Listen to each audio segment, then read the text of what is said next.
Jiwa itu level pertama namanya ammarah bisu.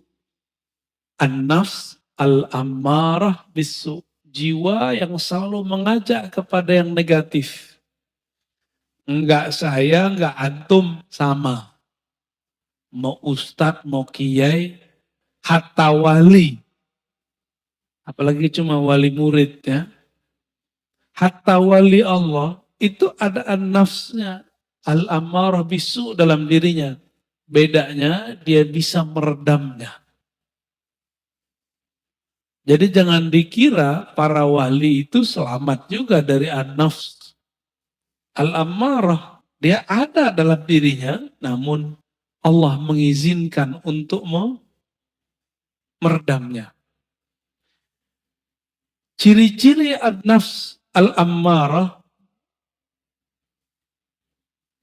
ide-idenya untuk berbuat yang rendahan itu lebih banyak daripada yang tinggi, yang bernilai.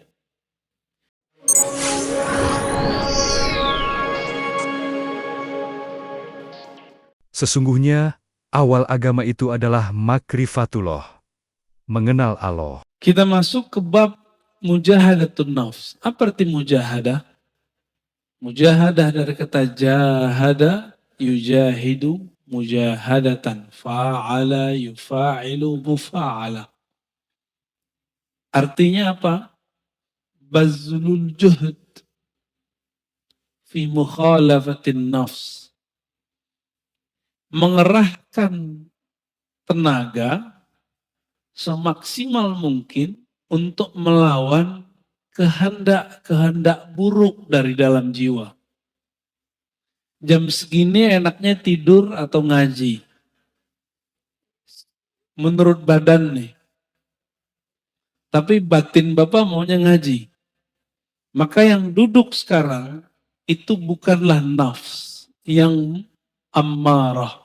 Tapi nafs yang sudah mulai masuk ke gerbang mutmainnah. Baru gerbang Pak, jangan senang dulu.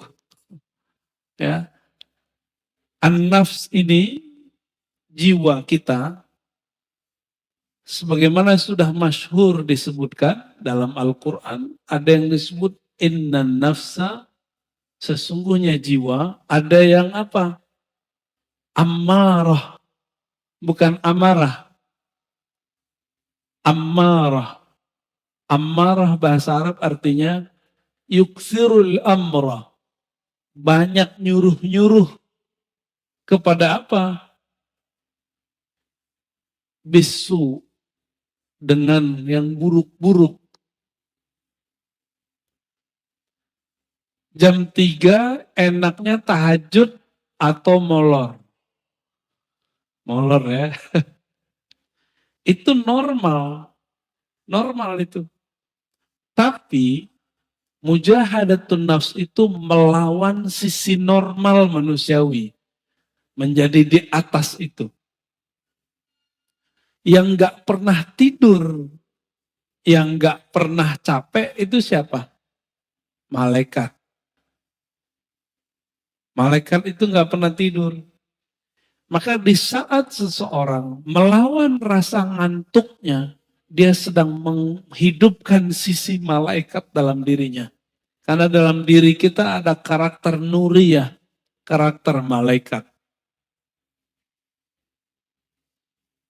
Kalau mau makan, antum mau makan nih. Normalnya orang kalau pagi-pagi jam 7, jam 8 lapar nggak? Terus antum shaim, puasa. Malaikat makan nggak? Ah, itu namanya mukhalafatun nafs. Mencoba melawan kebiasaan diri. Biasanya makan, dia nggak makan. Jiwa itu level pertama namanya ammarah bisu. An-nafs al-ammarah bisu. Jiwa yang selalu mengajak kepada yang negatif. Enggak saya, enggak antum, sama. Mau ustadz, mau kiai, hatta wali. Apalagi cuma wali murid ya. Hatta wali Allah itu ada an-nafsnya, al-ammarah bisu dalam dirinya. Bedanya dia bisa meredamnya. Jadi jangan dikira para wali itu selamat juga dari an-nafs. Al-ammarah, dia ada dalam dirinya, namun Allah mengizinkan untuk meredamnya. Ciri-ciri an-nafs al-ammarah, ide-idenya untuk berbuat yang rendahan itu lebih banyak daripada yang tinggi, yang bernilai. Keinginannya untuk berbuat yang buruk lebih banyak daripada keinginannya melakukan kebaikan. Nah itu ammarah bisu. Bahkan ammarah bisu ini lawan dari nafsul mutmainnah. Dia menjadi agen-agen maksiat. Kalau ada dia, maksiat tambah seru. Itu ammarah bisu. Sebenarnya itu diri kita sendiri ya. Jadi jangan dilihatkan ke orang, itu kita sendiri. Kalau dia agak baik dikit dan menjadi an-nafs al-lawamah. Jiwa yang lawamah. Apa arti lawamah? Lama yalumu lauman. Mencela. Lawamah yang banyak mencela dirinya. Menyalahkan dirinya. Coba, antum habis maksiat, nyesel nggak? Habis nyesel, nyalahin diri nggak? Atau nyalahin orang? Sama. Nyalahin diri, nyalahin orang, berarti an-nafs al-lawamah. Ada penyesalan, lalu mengalamatkan penyesalan itu ke orang lain. Ini gara-gara dia nih, gitu ya. Atau ke diri sendiri. Kalau sudah bisa menyalahkan diri sendiri, berarti sudah lolos dari nafsul ammarah masuk ke nafsul lawamah. Dari nafsul lawamah sudah di ujungnya. Karena sudah bisa memandang bahwa diri kita lah yang bermasalah. Ciri-ciri nafsul lawamahnya belum bisa disembuhkan. Kalau maksiat, kalau salah, selalu menyalahkan orang. Ini kena handphone nih. Ini karena musik nih, musik yang disalahin. Kan baru muncul kemarin, ada artis mau hijrah, mau tobat. Yang disalahin gitarnya yang disalahin. Dia yang maksiat, yang disalahin musiknya. Musik itu awal pembuka maksiat. Masya Allah. Saya nggak bela-bela musik juga. Karena saya nggak bisa main musik. Tapi kalau dia menyalahkan musik, berarti dia belum menyalahkan dirinya sendiri. Yang disalahkan diri kita sendiri.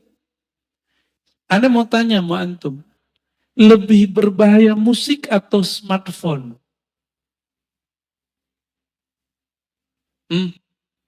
Penyebab maksiat. Lebih banyak maksiat yang ada di smartphone yang antum pegang itu atau musik? Cuma karena dia kena musik, banyak lawan jenis yang suka sama dia, lalu dia tergoda. Yang dia salahkan musiknya. Ada kok orang main musik dia tergoda, malah nggak laku-laku juga ada. Jadi gagal karena belajar tazkiyatun nafsnya tidak benar. Belajar tazkiyatun nafsnya ala hawa nafsu yang baru. Jadi belajar tasawufnya tidak dengan cara ulama ahli tasawuf. Tapi dengan cara ulama yang mengharamkan tasawuf. Akhirnya begitu jadinya. Ya, terjadilah yang antum tonton beberapa bulan ini. Rame nggak? Rame. Ya. Berarti ada yang masalah dalam dirinya, ada masalah dalam gurunya. Karena tidak bisa mengarahkan. Jika engkau ingin menyalahkan orang, salahkan diri sendiri. Kita kalau maksiat nggak usah salahkan orang. Kita yang masalah. Baik. Nas berikut apa? Udah lawamah naik ke mulhamah. Fa'alhamaha fujuraha wa taqwaha. Setelah Allah menyempurnakan jiwa, maka Allah mengilhamkan kepada jiwa bahwa di dalam dirimu hai jiwa ada fujur dan takwa. Ini banyak yang salah terjemah ayat, dikira Allah lah yang membisikkan kepada jiwa keburukan dan kebaikan. Bukan. Coba perhatikan ayatnya. Fa'alhamaha fujuraha. Lalu Allah mengilhamkan, memberitahukan kepada jiwa sifat buruknya ini loh. Dan takwaha, sifat baik kamu ini. Bukan terjemahannya Allah lalu membisikkan supaya dia berbuat baik atau berbuat buruk. Nah begitu. Ya, ini ada fi di dalamnya. Fa'alhamaha fujuraha wa taqwaha. Ada satu riwayat yang masyhur di kitab-kitab. Cuma sayang setelah diteliti Imam Suyuti, Imam Ibnu Jauzi, riwayatnya dhaif. Tapi maknanya sahih. Sesuai dengan ayat-ayat ini. Bahwa dahulu kala awal Allah menciptakan nafs jiwa. Ini riwayat didoifkan. Emang doif. Setelah saya teliti doif. Tapi riwayat ini saya masukkan ke Israiliyat.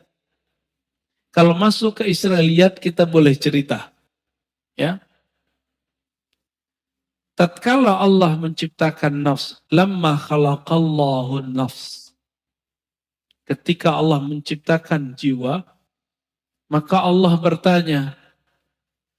Man ana wa man anta. Aku siapa, kamu siapa? Apa kata jiwa? Anta, ana. Apa kata jiwa? Ente, ane. Jadi yang suka ngomong gua, saya. Itu sifatnya nafs. Jujur, suka nggak ngomong saya, menurut gua. Seneng nggak? Seneng ya? Kok dia nggak menghargai saya? Gitu. Pernah ngalamin gitu nggak? Ya. Kok dia nggak menghargai aku? Nah, ada perasaan begitu dalam berinteraksi? Berarti nafsnya lagi on, Pak. Lagi on itu. Ditanya lagi, man anta? Wa man ana? Siapa kamu? Siapa aku? Sama jawabannya. Aku, engkau. Makanya sifat egois itu sifatnya nafs, bawaan nafs. Jadi nafs ini itu dulu pernah Allah Subhanahu wa taala celupkan kepada bi'iruz zulumat, ke dalam kegelapan syahwat. Masing-masing kita punya, Pak. Walaupun soleh-soleh nih kayaknya, berjenggot, berkopiah, bergamis, bersarung, nafsu kita sama-sama jelek. Mau saya, mau antum sama. Ya, jadi nggak usah putus asa ya. Biasa aja. Siapa tahu antum lebih mulia dari aneh. Gitu. Dalam nafs. Tapi kalau udah merasa mulia, berarti nafsnya udah rusak. Nafsu udah rusak. Baik. Lalu Allah buatlah nafs itu lapar. Dibuat lapar itu nafs. Sekian ribu tahun dia lapar. Lalu Allah bertanya lagi, Tuhan nafs, man ana wa man anta. Saya siapa? Engkau siapa? Kata Allah. Barulah nafs itu merasa butuh. Apa kata nafs? Ya Rob, anta Rabbi. Engkau adalah Robku, Tuhanku. Sedangkan aku adalah hambamu. Inilah asal muasal daripada tazkiyatun nafs. Mujahadatun nafs. Jadi nafs ini hanya bisa dikekang dengan satu hal. Lapar. Gak bisa lebih, gak bisa kurang. Gak bisa lebih dari itu, gak bisa kurang juga dari itu. Dibikin lapar dia. Jadi kalau antum merasa bahwa kok susah ngelola diri ini, puasa. Jangan hanya puasa fisik, mulai puasa yang sifatnya lebih detail. Pernahkah kita puasa gadget? Pernahkah kita puasa ngomong? Ngomong yang buruk-buruk. Jangan puasa ngomong, gak ngomong sama sekali. Puasa tidak ngomongin orang, bisa gak? Pernahkah kita puasa tidak memikirkan dunia?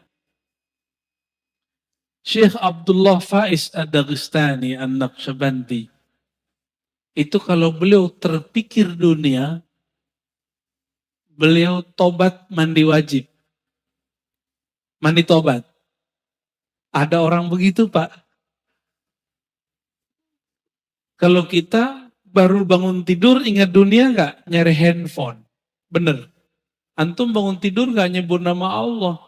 Allah cemburu. Untung masih dikasih nyawa bangun subuh. Alhamdulillahirabbil alamin. Baik. Itu an-nafs al-mulhamah. Allah ngasih tahu kepada jiwa, di dalamnya ada fujur, kekejian, kehinaan, syahwat yang meledak-meledak. Dan juga ada takwaha, ada nilai baiknya. Maka sampai nanti, sampai kita mati, ini gak akan selesai. Walaupun naik, sudah naik jadi nafsu mutmainnah. Maka jangan pernah merasa aman dari diri kita.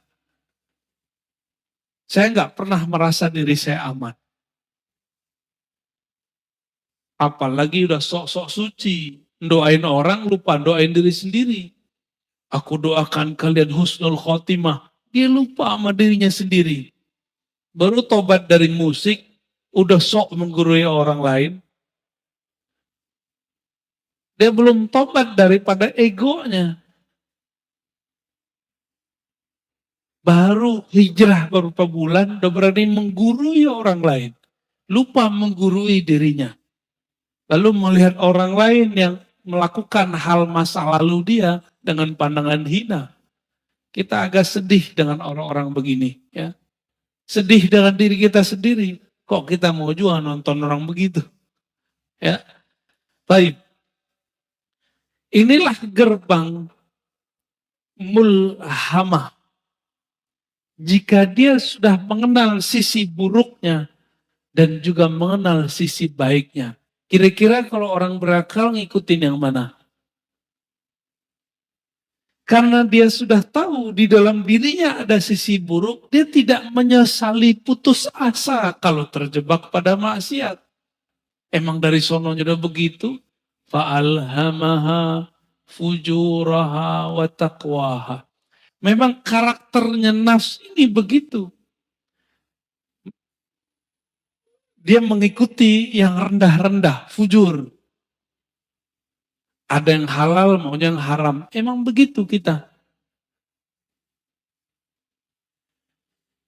Maka Bapak Saudara makan Allah, kalau kita sudah tahu, coba lihat filosofinya. Kenapa Allah tidak pertama kali mengatakan fa'alhamaha taqwaha wa fujuraha.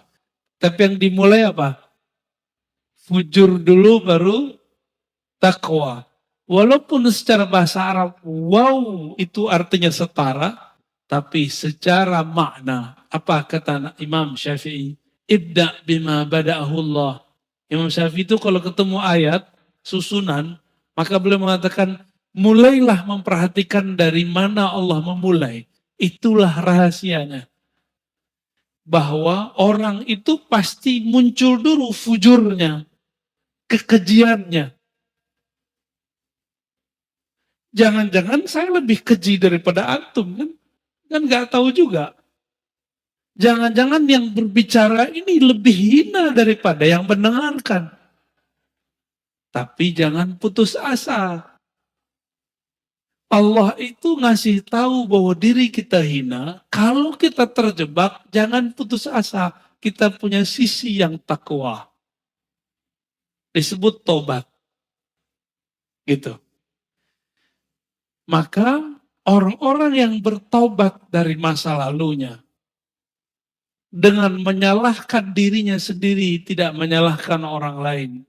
Lalu mentazkiyah dirinya, membersihkan dirinya, baru kemudian membicarakan yang lain. Orang ini sudah mulai naik ke makom berikutnya. An-nafs al-mutmainnah. Jiwa yang tenang. Lalu bagaimana cara supaya jiwa itu bisa dibersihkan? Maka kita katakan, mujahadah itu nama sekolahnya. Kurikulumnya namanya tazkiyatun nafs. Bisa bedain. Tasawuf itu nama kampungnya. Jadi tidak ada namanya tazkiyatun nafs kalau tidak bertasawuf. Nggak akan ada, Pak. Oh, ini sudah ada sebelum tasawuf. Iya, tapi itu spiritnya tasawuf. Tazkiyatun nafs itulah yang disebut dengan taubah. Tazkiyatun nafs itu disebut dengan taubat. Dimulai dengan tazkiyah nafs itu dengan cara puasa, tobat, ya, tobat dari dosa. Jadi kalau kita turunkan tasawuf, mujahadatun nafs, apalagi tazkiyatun nafs, begitu modelnya. Jadi kalau ada orang mengajak kajian tazkiyatun nafs, tapi tidak memulai dengan tasawuf, gimana kurikulumnya? Pasti ada halalnya, pasti ada kelemahan-kelemahannya. Kayak gitu modelnya. Ya. Karena nggak tahu petanya tadi, dimulai dari jiwa yang empat. Ammarah, lawamah, mulhamah, baru masuk mutmainnah. 4 aja udah cukup dulu sebelum yang 3 yang lain. Jadi taubat itu bukan saja dengan cara mencela maksiat kita. Taubat itu dengan cara tazkiyah, itu pertama. Lalu tahliyah yang kedua. Apa arti tazkiyah? Membersihkan diri dari yang kotor. Kita kalau mau sholat, tubuh kita kotor. Kita langsung sholat atau mandi dulu? Mandi itu namanya tazkiyatun nafs. Mandinya orang-orang maksiat, tobat. Supaya simbol dan maknanya nyatu, maka ada namanya mandi tobat. Nah, pernahkah kita mandi tobat? Maka mulai pagi ini, coba Bapak sekali sehari niat kalau mandi itu mandi tobat. Mau ngamalin? Ya. Jadi ketika kita mandi, kalau mandi tobat berani nggak pakai celana? Maka pakai kain basahan. Kecuali antum bukan mandi tobat. Pakai kain basahan atau pakai celana kita mandi. Cara mandinya gimana? Mulai dari wudhu. Lamain di kaki, siram kaki kita dulu. Udah siram kaki, mulai pundak. Baru kepala. Niatkan, ya Rob, ampuni dosaku. Jadikan dosaku hanyut seperti hanyutnya daki-daki di badanku dengan air ini. Dalam hati kita ngomong. Itu cara mandi tobat. Dulu mandi tobatnya cuma diajarkan di surau-surau, zawiyah-zawiyah. Ini sekarang kita bagiin aja lah. Ya. Lama amat antum mau jadi orang bener. Kita juga lama menjadi orang bener. Dulu harus ngaji dulu. Nah, sama-sama belajar bener kita. Ya. Mau ngamalin ya. Sama-sama kita amalkan mandi tobat. Bid'ah itu Ustaz. Ya, makan aja tuh bid'ah itu. Ini udah diamalkan banyak ulama. Dari mana dalil mandi tobat? Teman-teman, orang masuk Islam mandi nggak? Dianjurkan mandi nggak? Bener. Maka ada mandi dari kafir masuk Islam. Dari situ ulama kita ngambil. Kita sudah Islam. Melakukan maksiat. Udah tahu lebih gede nggak dosanya? Lebih gede dosanya. Maka secara batin lebih kufur. Masuk lagi ke ranah iman, kita mandi lagi. Dari situ dalilnya. Ya. Jadi mandi tobat bukanlah bid'ah. Mandi tobat adalah sesuatu yang lebih sunnah daripada mandinya orang kafir masuk Islam. Orang kafir masuk Islam wajar. Dia tadinya kafir. Sekarang masuk Islam. Kita ini sudah Islam. Tapi melakukan kerjaan orang-orang kafir. Lebih kufur nggak? Lebih wajib nggak kira-kira mandi tobatnya? Menurut saya itu lebih wajib. Ya, coba mandi tobat. Ini amalan para wali Allah. Para wali Allah itu teman-teman sahabat-sahabat Allah, amalan intinya itu tobat. Tobat itu adalah praktek tazkiyatun nafs. Ini ada orang ngaji tazkiyatun nafs tapi nyalahin ini, nyalahin itu. Itu nggak benar tazkiyatun nafsnya. Kalau mau jadi diri kita benar, orang lain benar, mulai dari tobat. Tobat itu isinya apa?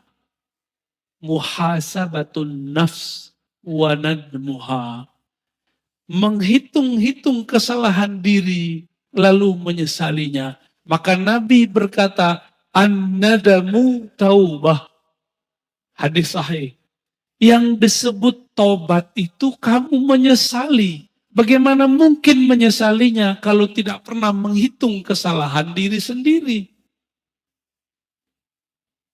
Pernah nggak ngitung kesalahan kita? Yang ada kita ngitung kesalahan orang.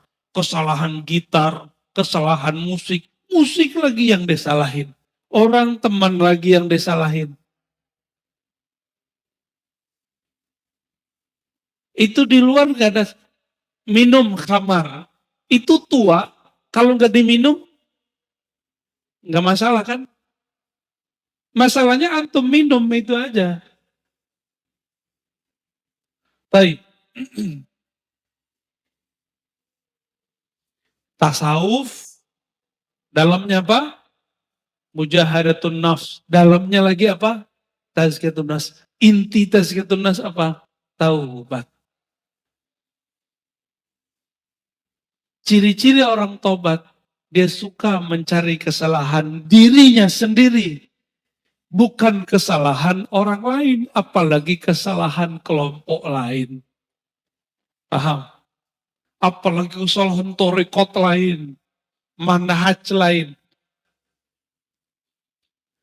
Kalau di dunia kerja, ciri-ciri orang yang sudah tobat, pribadi tobat, dia kalau ada kesalahan dalam pekerjaan tim, tidak suka menyalahkan kawannya, tapi dia suka menyalahkan dirinya sendiri. Makanya kemudian prinsip-prinsip agama ini sudah menjadi sistem dalam perusahaan-perusahaan. Ada namanya report, benar. Report, laporan. Laporan harian, laporan mingguan, laporan bulanan, laporan tahunan, benar. Itu namanya muhasabah. Jika orang-orang sekarang bekerja untuk dunia pakai prinsip tobat, kenapa untuk akhirat tidak menggunakan prinsip tobat? Jika ada perusahaan tidak menggunakan sistem report, kira-kira dia punya kemajuan nggak masa depan? Nggak ketahuan dia maju. Dia ngerasa maju tapi nggak maju-maju. Samalah kira-kira begitu. Jika seorang jiwa, suatu kelompok sibuknya dengan kesalahan orang, tidak sibuk dengan kesalahan diri sendiri, spiritualnya nggak naik-naik. Ya. Jumlah orangnya bisa tambah banyak, tapi jiwa mereka tidak berkualitas. Di dalam Al-Quran, Allah berfirman, "Wajahidu fillahi haqqa jihadih." Dan berjihadlah, bermujahadalah. Ya. Jahidu artinya bermujahadahlah. Fillah. Jadi ada dua. Jihad itu fi sabilillah. Sedangkan mujahadah fillah. Bisa bedain? Jihad di jalan Allah. Kita sedang memperjuangkan agama Allah. Itu jihad fi sabilillah. Tapi kalau kita sedang melawan diri sendiri, itu namanya jihad fillah. Jihad mengalahkan diri, memenangkan Allah. Itu namanya surat surat Al-Hajj ayat 78. Ini dalilnya kita. Orang bertanya dalil, apa dalil mujahadatun nafs? Ini dia.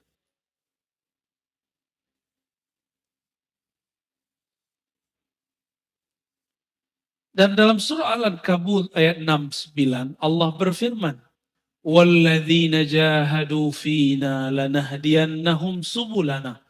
Orang-orang yang bermujahadah, yang bersungguh-sungguh melawan dirinya untuk mendapatkan ridho kami. Lanahdiyannahum subulana.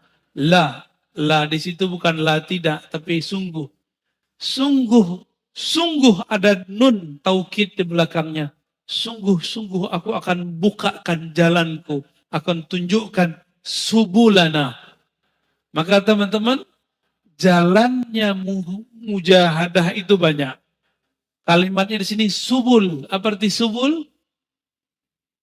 Jamak dari sabil. Subul sabil artinya tariqah. Subul sama dengan turuk. Artinya jalan-jalan. Banyak jalan. Berarti jalan untuk memperbaiki diri itu lebih dari satu. Tidak hanya satu tariqah. Bisa banyak tariqah. Tidak hanya satu manhaj, tapi banyak manhaj. Adapun ayat yang mengatakan la tattabi'us subul, jangan ikuti jalan-jalan, itu maksudnya jalan kemusyrikan. Adapun kalau sudah masuk ke dalam Islam, di situ banyak metodologi. Ini dia. Jadi kenapa thariqah itu banyak? Beda sahabat, beda thariqah. Sayyidina Umar itu kalau beliau salah puasa 40 hari, tidak tidur 40 malam. Ada yang kuat thariqatnya Umar. Ada yang kuat thariqat Umar, bid'ah enggak? Pernahkah Nabi mengajarkan kepada Umar, "Hai Umar, puasalah kamu 40 hari, janganlah tidur 40 malam." Ada enggak dalilnya? Pernah enggak Nabi ngomong? Enggak, Umar dapat 2 ayat ini langsung dipakai. Maka Umar itulah dalilnya. Dan itu ada di Sahih Bukhari. Jadi 40 mujahadah, 40 khalwat, puasa siang hari, tidak tidur malam hari, bukan berarti itu over, bukan. Itu thariqahnya sahabat. Ini kita baru zikir 5.000 udah disebut ria. Ya. Kita baru kemudian gak tidur malam hari disebut berlebihan. Umar tiap malam gak bisa tidur. Karena dia merasa bersalah kepada Rasulullah Sallallahu Alaihi Wasallam. Ilmu tazkiyatun nafs ini hanya ada di thariqah sufi. Sekarang banyak orang menyerang thariqat sufi. Kira-kira bisa benar gak dirinya? Gak bisa benar, Pak. Kita mau tazkiyatun nafs, tapi orang ahli tazkiyatun nafs kita serang. Bisa benar gak kita? Gak bisa benar. Ya. Tasawuf itu ada menyimpang. Kan kita udah jelaskan dari awal. Tidak hanya di kalangan sufi, di kalangan ahli fikih aja ada penyimpangan. Di kalangan ahli hadis aja ada penyimpangan. Apalagi di kalangan sufi. Lalu gimana supaya tidak menyimpang? Maka ilmu itu mesti bersanad kepada ahlinya. Selesai masalah sebenarnya. Bolak-balik situ aja, Pak. Ya. Ini perintah bukan? Wajahidu fillahi haqqa jihadih. Surat Al-Hajj 78. Bermujahadahlah kamu melawan dirimu untuk menemukan Allah. Dengan haqqa jihadih. Dengan perjuangan yang sebenar-benarnya. Ini wajib bukan? Ini bukan sunat, Pak. Maka bertasawuf itu wajib atau sunat?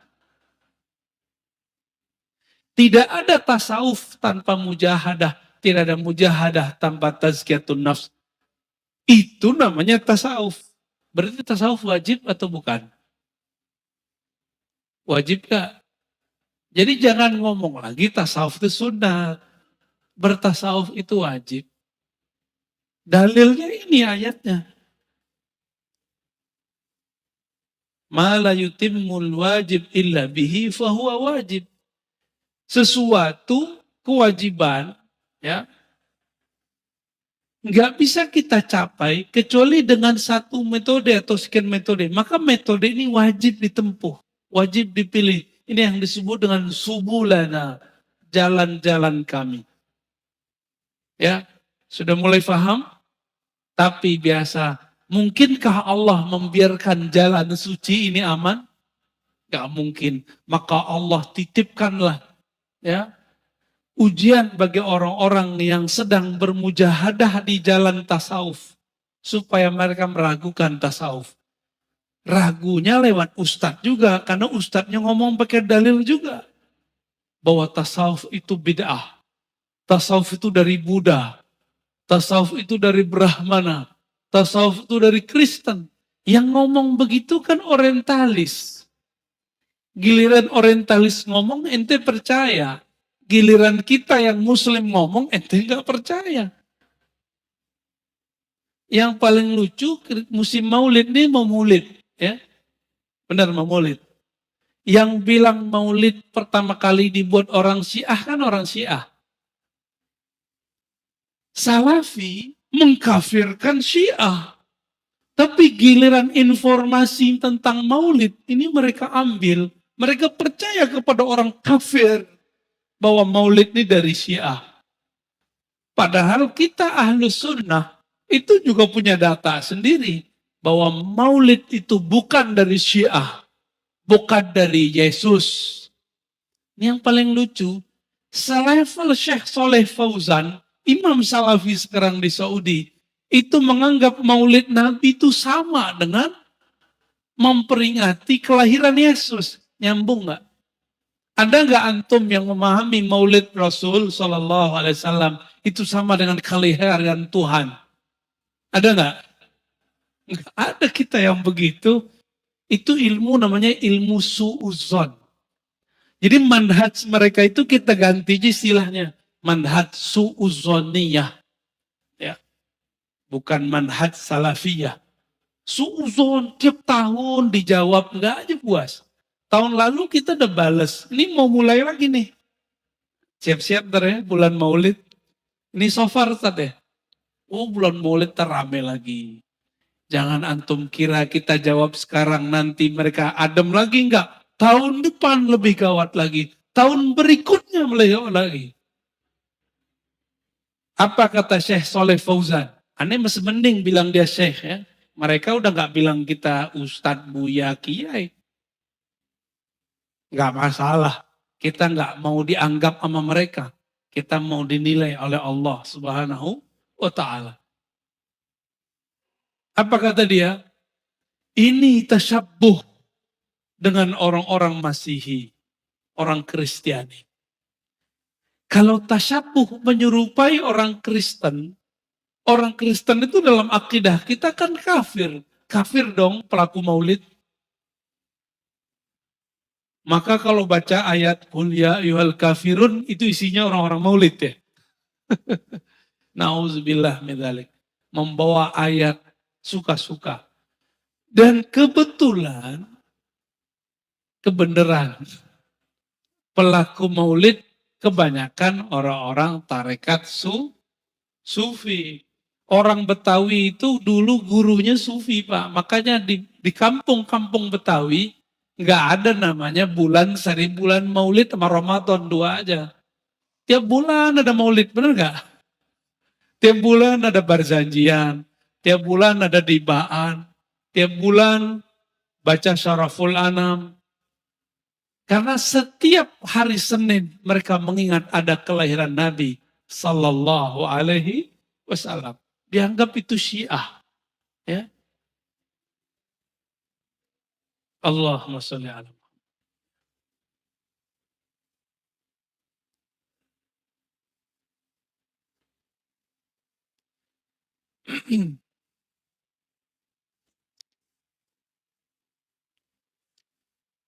Tadi saya sudah hantarkan bahwa jiwa kita awalnya adalah an-nafs al-ammarah bisu, mengajak kepada keburukan.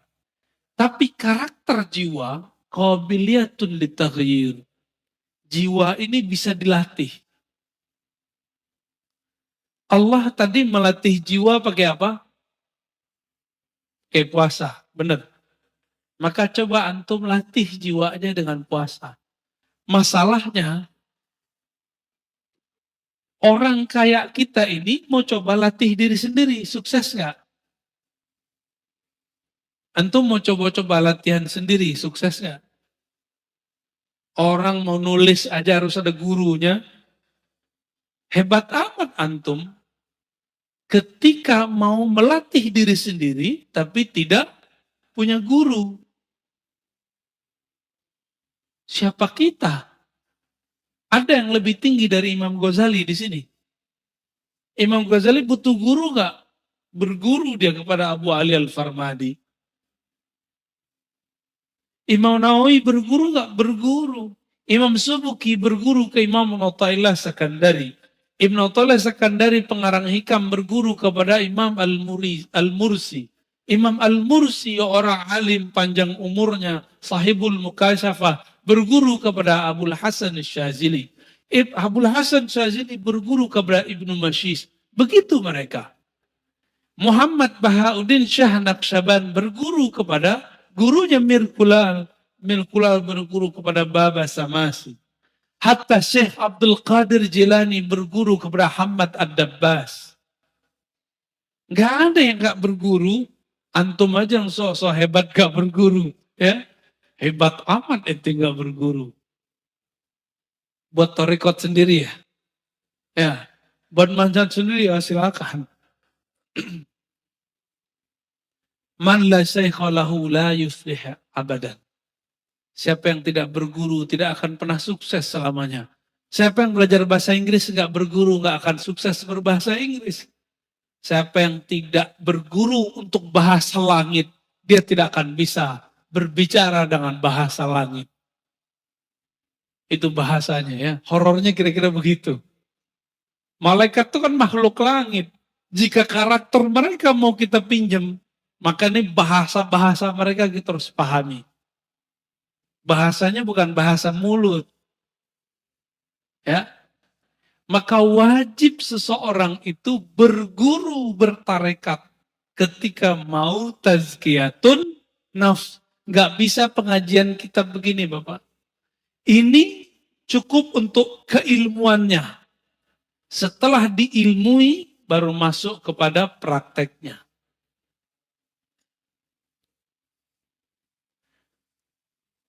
Beda orang, beda masalah. Ada sahabat Nabi datang, mengatakan, "Ausini ya Rasulullah." Wahai Rasulullah, tolong ajarkan aku. Apa kata Nabi? La taqtab, jangan marah. Wahai Rasulullah, aku pengen yang lebih. Apa kata Nabi? Jangan marah. Sampai 3 kali. Falakal jannah, pasti masuk surga. Datang orang lain, bertanya, wahai Rasulullah, apa amalan terbaik? Nabi menjawab, it'amut ta'am, kamu memberi makan. Datang orang yang lain, wahai Rasulullah, apa aman paling tinggi? Nabi mengatakan, al-imanu billah, percaya kepada Allah. Berarti beda orang, beda cara. Inilah dalil kenapa thariqah itu banyak. Paham? Ustadz, saya pusing. Kenapa di sono ada Tijaniyah, di sono ada Idrisiyah, di sono ada Naqsyabandiyah, di sono ada Samaniyah, di sono ada Syadziliyah, di sana ada Qadiriyah. Kenapa? Memang dari nabinya sudah begitu.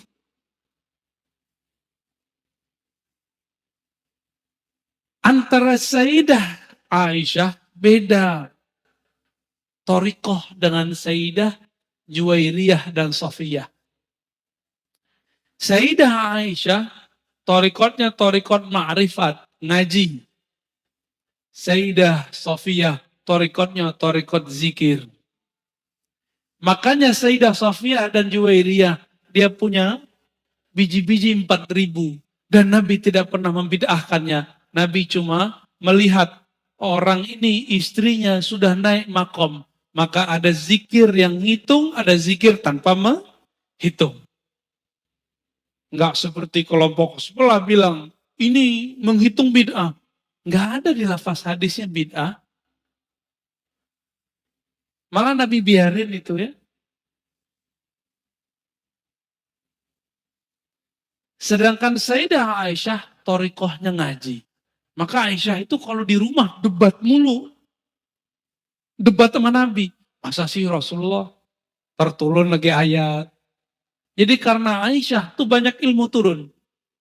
Jadi kadang-kadang Ustadz Kia ini kalau punya istri cerewet dikit bersyukur. Nanti ilmunya keluar. Apalagi wali ya. Wali itu ujian paling beratnya istrinya sendiri. Serius. Ya. Waliullah itu ujian pertamanya istrinya. Antum tahu Sayyidina Umar? Itu waliullah bukan? Waliullah bukan? Ada yang meyakini Umar bukan wali, pasti Syiah. Sayyidina Umar di rumah itu dikata-katain bininya. Ente nih wali, kira-kira begitu. Masa Amirul Mukminin begini? Gak beres ngurus umat. Dikata-katain sama bininya. Dia pasrah aja. Dibiarin aja. Bukan berarti Umar gak ada harga dirinya. Itulah cara Umar yang biasa ngata-katain orang di luar. Sekarang dia terima gak dikata-katain sama bininya sendiri. Apa perasaannya dikata-katain oleh orang dekatnya sendiri. Umar berhasil melewati itu. Pantas beliau jadi wali. Antum ini beda dikit paham sama bini udah tengkar, udah minta cerai. Udah langsung bilang, kamu ini menentang Allah dan Rasulnya. Yang ditentang ente, bukan Allah dan Rasul. Jangan bawa-bawa pemahaman kita satu level dengan Allah dan Rasul. Pemahaman kita ini bisa salah. Allah dan Rasul tidak pernah salah. Istri suka posting dirinya. Jangan langsung dihardik.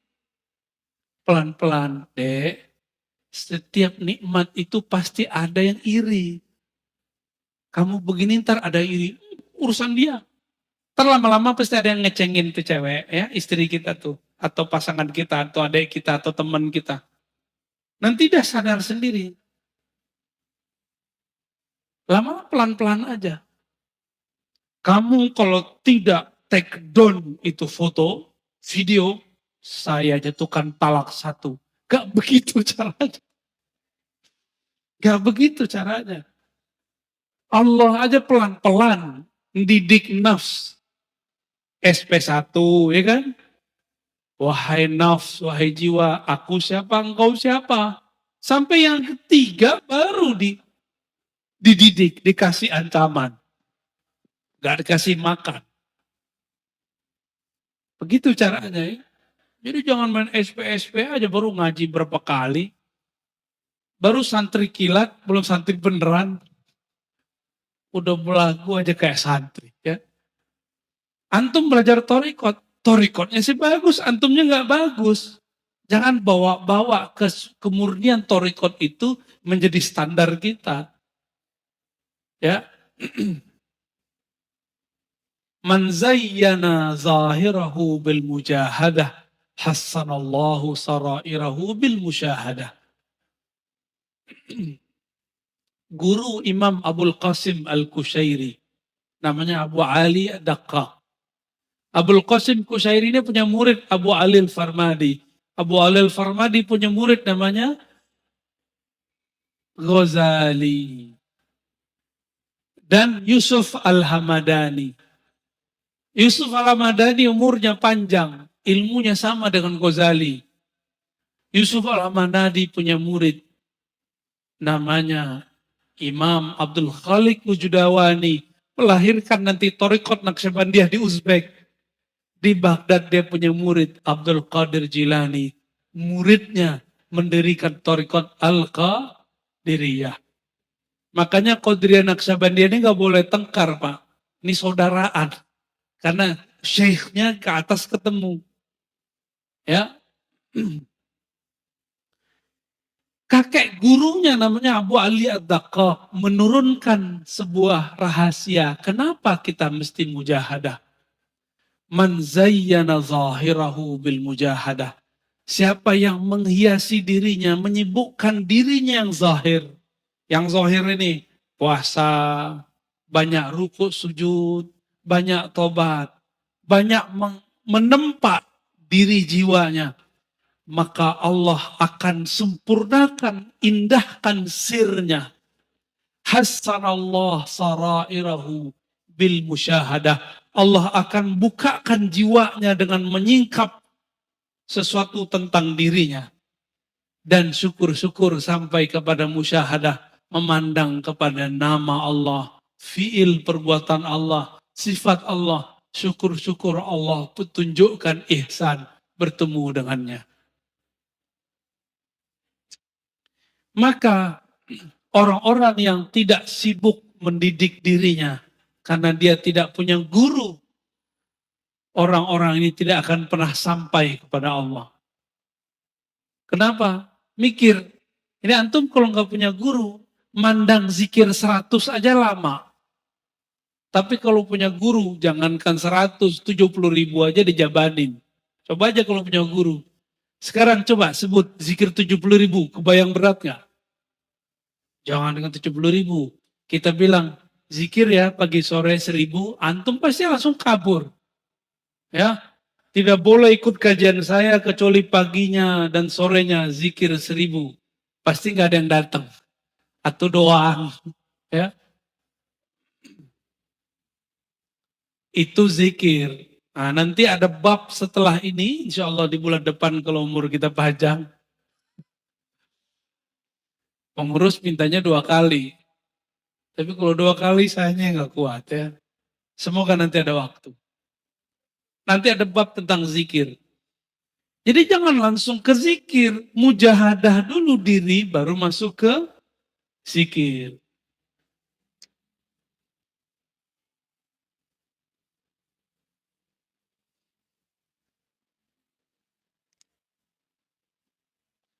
Semua ulama ahlullah sepakat.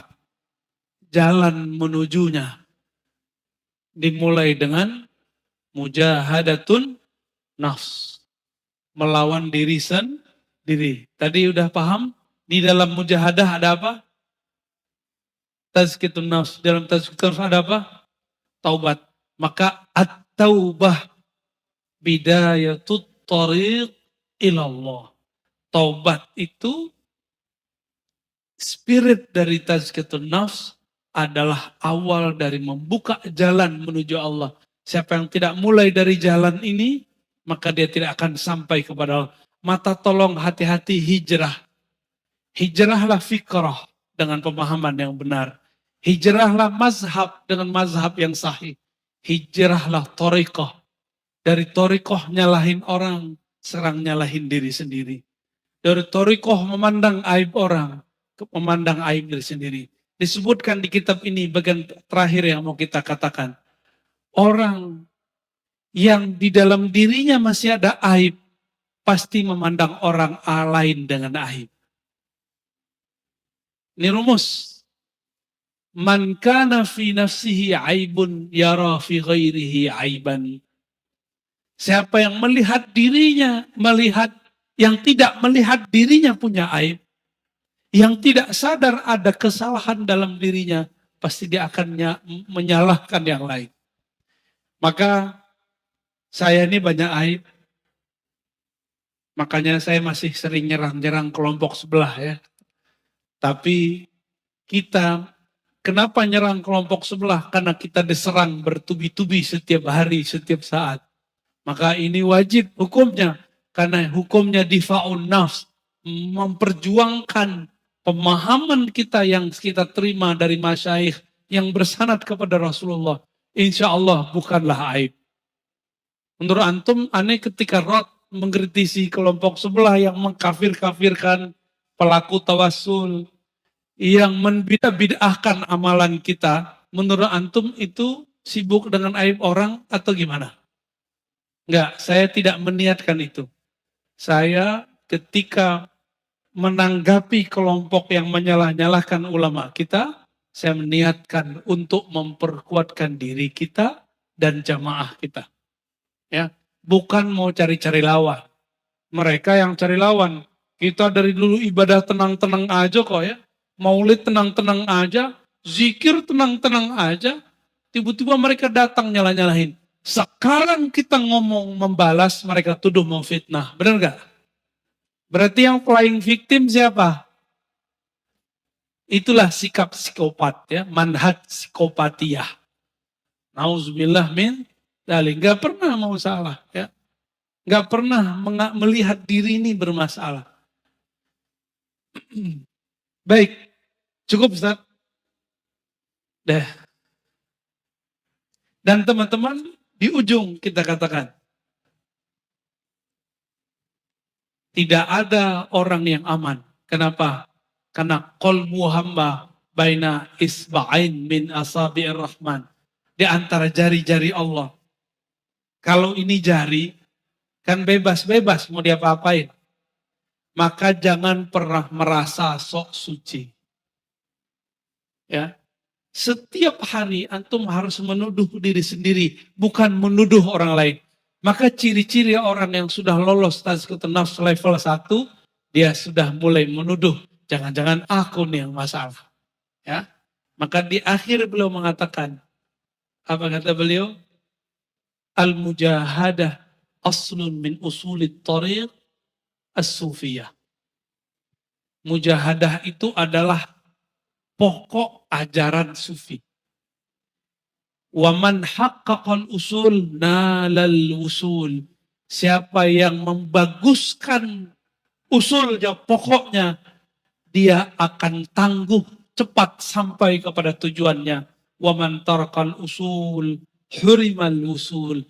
Siapa yang goyang pondasinya, usulnya, pokoknya, dia tidak akan pernah sampai.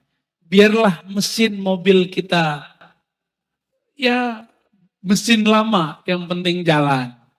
Daripada mesin baru nggak pernah jalan. Biarlah mobil tua, tapi dia bertahap ya. Bertahap sampai.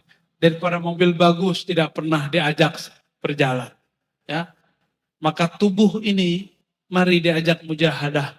Mulai hari ini mujahadah, zikir pagi, zikir sore, cari guru, cari syekh mursyid yang bisa mendidik jiwa kita, yang dia juga tidak pernah menyalahkan orang lain, yang dia fleksibel seperti Nabi. Jika orang ini datang diajarkan dengan zikir A, jika orang ini datang zikirnya A tapi jumlahnya tidak sebanyak B, jika orang ini datang kemudian beliau pun lebih fleksibel. Begitulah ciri-ciri al-mursyid kamil mukammil. Dia bisa memahami muridnya, bukan pengen dipahami muridnya. Wassalamualaikum warahmatullahi wabarakatuh.